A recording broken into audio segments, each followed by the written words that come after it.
With tomorrow being Father's Day, I have a few things to say with respect to my own father. My dad passed away almost 2 years ago. It'll be 2 years this December 26th.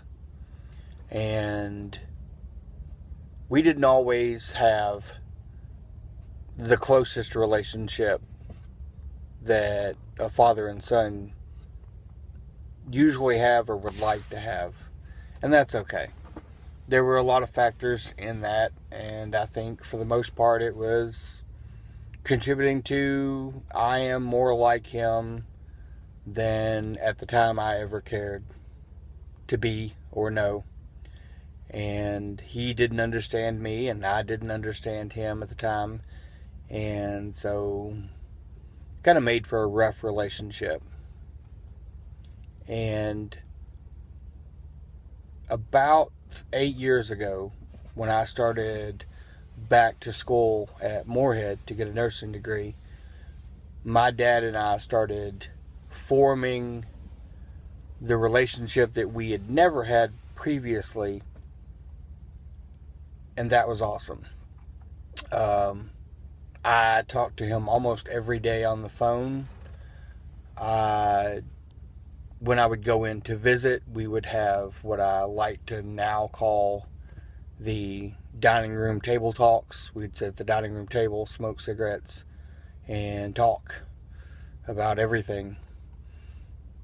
TV shows, the news, popular culture, his life, his childhood, his history, things from my childhood that he may or may not have known.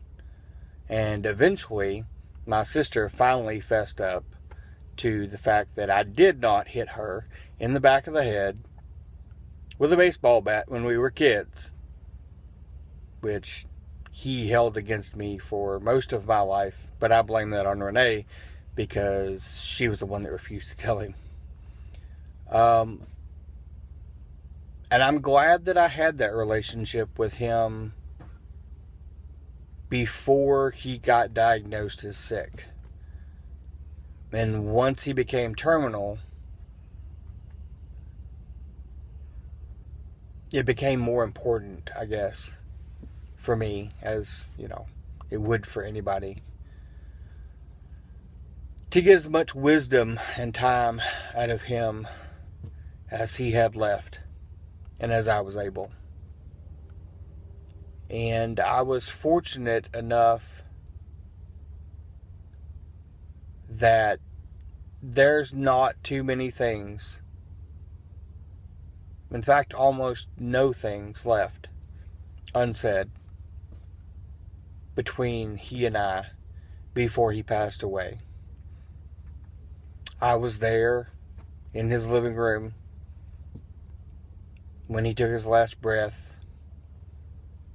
I was there to help send him off to the funeral home, and I was at the funeral home to do what I feel is a son's duty, and that's to eulogize his father. Now, I can't say that that was easy, by absolutely no means. But like I said, there was almost nothing left unsaid, and we ended on a great relationship, and I'm thankful for that. Because I know that he loved his kids, he loved his family, he loved my mom, even though they were divorced. But I guess what this all comes back around to in this long-winded way is, on this Father's Day, the greatest thing I think you can give your dad is, if you don't have that relationship with him, sit down and start to. And if you do, continue it. Because I never expected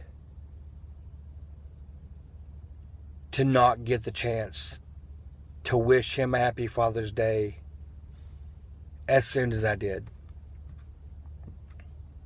And